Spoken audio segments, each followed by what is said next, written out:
I wanted to do a video for DJ Smiley, who has loosely been the subject of our last 3 videos. Yeah, another one for DJ Smiley. Why? Well, he did a video response to the video I did where I was reflecting on being a 19-year-old DJ. He's 19 now, so it got me thinking. He did 2 really nice video responses, both addressed to myself and DJ Big Ron. I like DJ Smiley. And not only do I like DJ Smiley, but I see potential and I see natural ability and enthusiasm and just everything that I feel one needs to even consider going out and being a mobile DJ, mobile entertainer. He's got it. And he knows that he has strong points, he knows he has weak points, and he wants to address them. He wants advice and he wants help. And that humbleness is something that I also very much respect. So thank you, DJ Smiley, for letting us know who you are, showing us your demeanor, you're giving us your thoughts, and talking about some of the things that you need help with, and also talking about some of the things that you do well. So check his video response out. Anyway, this video also is going to be maybe kind of a little insight to some of you aspiring wedding DJs as to what you could learn by shadowing a professional seasoned DJ. Now, the reason I think it's so cool that DJ Smiley, once again I want to go backtrack a little bit, the reason I think it's so cool that he is so excited about doing weddings is because when I was his age, my peer group looked at what I did as a job, as a real dorky thing to do. The clubs were cool, of course. The house mixing and all that was it. But to go out and do wedding receptions, that was kind of jive, you know. But I had some pretty stuck-up friends. But no, the attitude seems to have changed, or it is changing, where this isn't always a dork fest. You could be cool and do this. And DJ Smiley, I think, is a perfect example of that. So anyhow, the first thing that he mentioned that I can recall in the video responses was that he feels like he has a real good handle on most music. He listens to a lot of music. He listens to 70s stuff and 60s stuff. He knows his 80s, his 90s, all the way up through today. The place where he feels like he has a weakness is the 1950s. Well, Smiley, the good news is the library in the 1950s is this big. See, rock and roll didn't really come out until 1955, around there. And most of the people who are really into 50s music are maybe a little too old to fill a dance floor all night. I mean, my mom, that was her teenage years. And she's almost 70. She'll be 70 in a couple months. But I think she'd much rather hear a Bee Gees song than an Elvis song or a Buddy Holly song. But concentrate on the big ones. Concentrate on Buddy Holly, Elvis, Bill Haley and the Comets, Little Richard, Chubby Checker. The only thing you really got to know is the twist from this guy. So you just need to know the highlights, the cliff notes. Anybody who wanted to go deep into B-sides and things like that, they're not going to fill your floor all night long. If you give them a little something that they know and they like, they're going to be happy.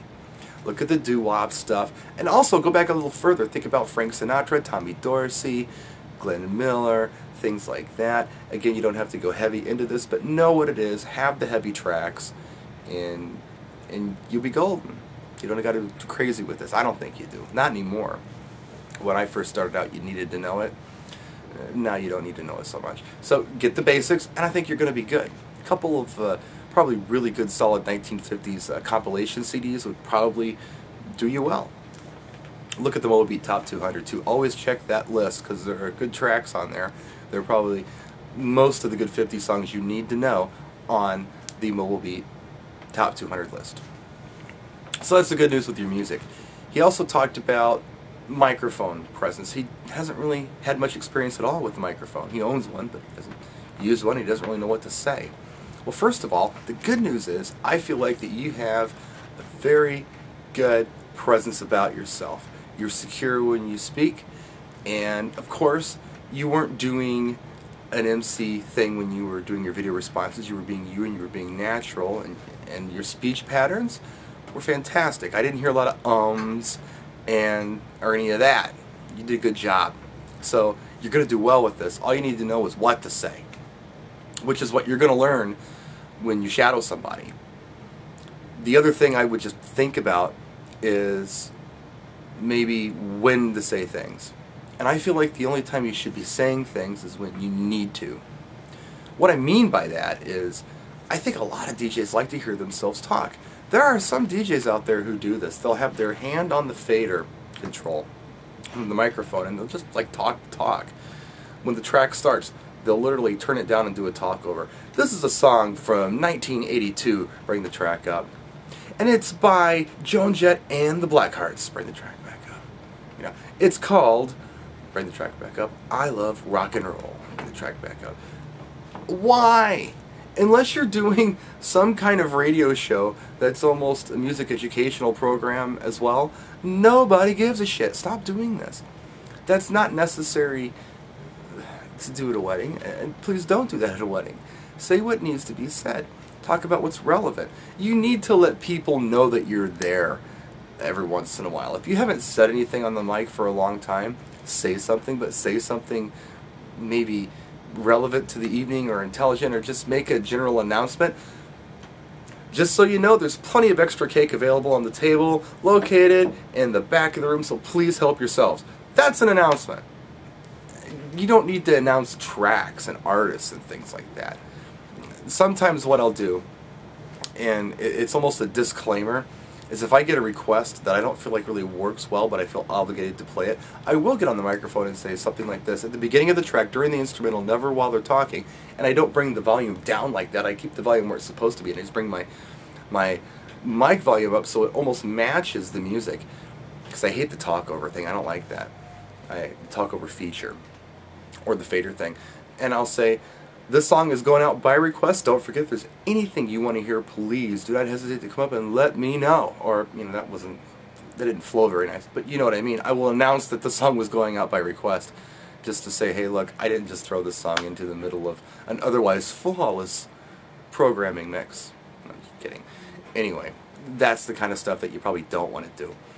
And the other thing that I wanted to just touch on, he talked about, he feels like he has a really good stage presence. In a nutshell, that's what he said.